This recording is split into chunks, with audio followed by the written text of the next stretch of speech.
Hello সবাই, welcome to my channel. তো আমি আজকে আবারও হাজির হয়ে গেছি একটি খুবই সুস্বাদু এবং লোভনীয় রেসিপি নিয়ে। তো আমি আজকে বানাতে চলেছি হলো কাতলা মাছের মাথা দিয়ে মুড়ি ঘন্ট। তো চলো দেরি না করে ঝটপট রান্নাটা তৈরি করে নিই। তো সবার প্রথমে তো এখানে আমি জহা চাল নিয়ে নিয়েছিলাম। জহা চালের বদলে তোমরা এখানে গোবিন্দভোগ চালটাও নিতে পারো, কিন্তু জহা চালের সেন্টটাও খুবই সুন্দর হয়। তো যাই হোক, আমি এখানে চালটা ভালো করে ধুয়ে নিচ্ছি। তারপর এখানে যা যা উপকরণ লাগবে এখানে আমি সব কিছু নিয়ে নিয়েছি। যেমন পেঁয়াজ কুচি, তারপরে আলু আমি ছোট ছোট করে কেটে নিয়েছি, একটা টমেটো নিয়েছি, আর এখানে নিয়েছি শুকনো লঙ্কা আর কাঁচা লঙ্কা। তারপরে এখানে আমি অল্প নিয়ে নিয়েছি হলো আদা আর রসুন। তো এখানে আমি সব কিছু ভালো করে ধুয়ে রেডি করে নিয়েছি। এখন আমি যাব হলো মাছের মাথাটাকে অল্প ভালো করে ম্যারিনেট করে নেব। তো দেখতেই পাচ্ছ ওই মাছের মাথাটাকে ভালো করে ধুয়ে পরিষ্কার করে নিয়েছি। তারপর এখানে আমি দিয়ে দেবো হলো নুন আর হলুদ গুঁড়ো, আর এখানে দেবো আমি অল্প সর্ষের তেল। তো সব কিছু দিয়ে আমি ভালো করে এখানে মাছটাকে অল্প সময় ম্যারিনেট করে রেখে দেবো। তো এখানে মশলাগুলো যাতে ভালো করে মাথাতে ঢুকে যায় ওই হিসাবে আমি ভালো করে মেখে নিচ্ছি, তোমরা দেখতেই পাচ্ছ। আর তোমরাও এইভাবেই নুন আর হলুদটা মাখিয়ে নিও, নাহলে কিন্তু মাছের মাথাটা খেতে একদম ভালো লাগবে না।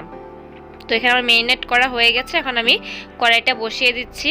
তো কড়াইটা আমার গরম হয়ে যাওয়ার পর এখানে আমি দিয়ে দিচ্ছি হলো সর্ষের তেল। এখানে তেলের পরিমাণটা কিন্তু অল্প বেশিই লাগবে। এখানে আমি 150 গ্রামের মতো তেল দিয়ে নিয়েছিলাম। তারপরে এখন আমি মাছের মুড়োগুলোকে ভালো করে ভেজে নিচ্ছি। তো আমার এক সাইড ভাজা হয়ে গেছে, আমি আরেকটা সাইড ভালো করে উল্টে পাল্টে এইভাবে ভেজে নিচ্ছি। তো মাছের মাথাগুলো আমার প্রায় 10 থেকে 15 মিনিট সময় নিয়ে ভেজে নিয়েছিলাম ভালো করে।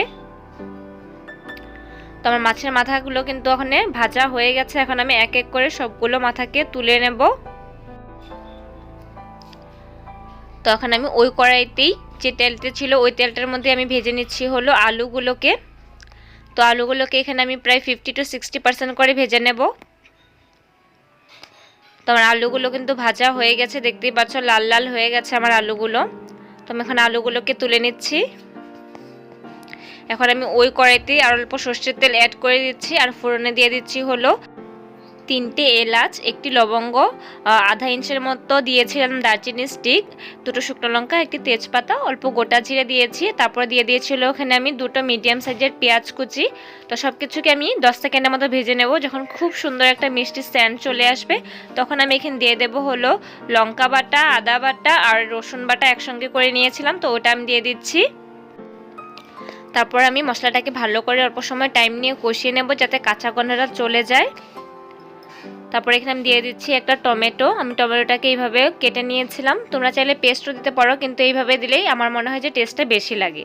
তো যাই হোক, টমেটোটাকেও আমি ভালো করে 10 থেকে 15 সেকেন্ডের মতো অল্প কষিয়ে নিচ্ছি যাতে টমেটোর কাঁচা গন্ধটা চলে যায়। তারপর এখানে আমি দিয়ে দেবো হলো একটা গুঁড়ো মশলার পেস্ট তৈরি করবো, ওটা দেবো।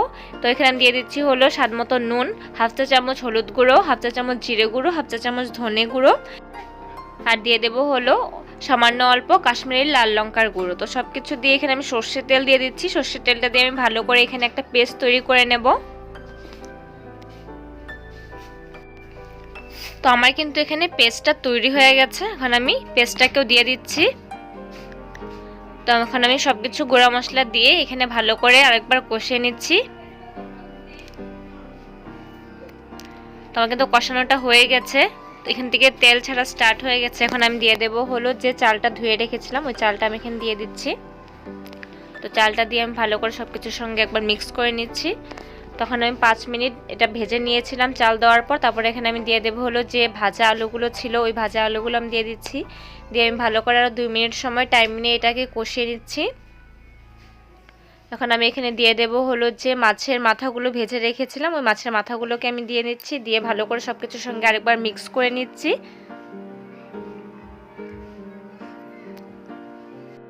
তো আমার কিন্তু সব কিছু কষানো হয়ে গেছে। এখন আমি এখানে দিয়ে দিচ্ছি হলো জল। জলটা পরিমাণ মতো দেবে, খুব একটা বেশি কিন্তু জলের প্রয়োজন হয় না মুড়ি ঘন্টতে। তো আমি এখানে দিয়েছিলাম হলো 1/2 লিটারের কম জল দিয়েছিলাম। তো জলটা দিয়ে আমি ভালো করে সব কিছু একবার মিক্স করে নিচ্ছি। এখন আমি এটাকে ঢেকে দেবো হলো 7 মিনিটের মতো। তো আমি 7 মিনিট পরে কিন্তু ঢাকাটা খুলে দেখিয়ে দিচ্ছি, আমার কিন্তু মুড়ি ঘন্টটা তৈরি হয়ে গেছে। খুব সুন্দর একটা সেন্ট বের হচ্ছিল তখন, আমার মনে পড়লে এখন এটাকে জিভে জল চলে আসছে।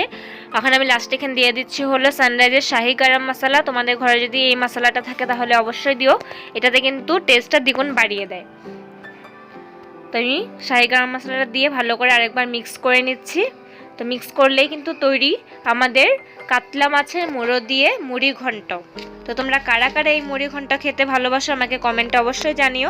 আর আমার এখানে রান্নাটাও তৈরি হয়ে গেল, কার কেমন লেগেছে আমাকে জানিও। যদি ভালো লেগে থাকে তাহলে ভিডিওটাকে একবার লাইক করে দিও আর চ্যানেলটাকে একবার সাবস্ক্রাইব করে দিও। আমি অন্যদিন আরেকটি ভিডিও নিয়ে আসবো। টাটা।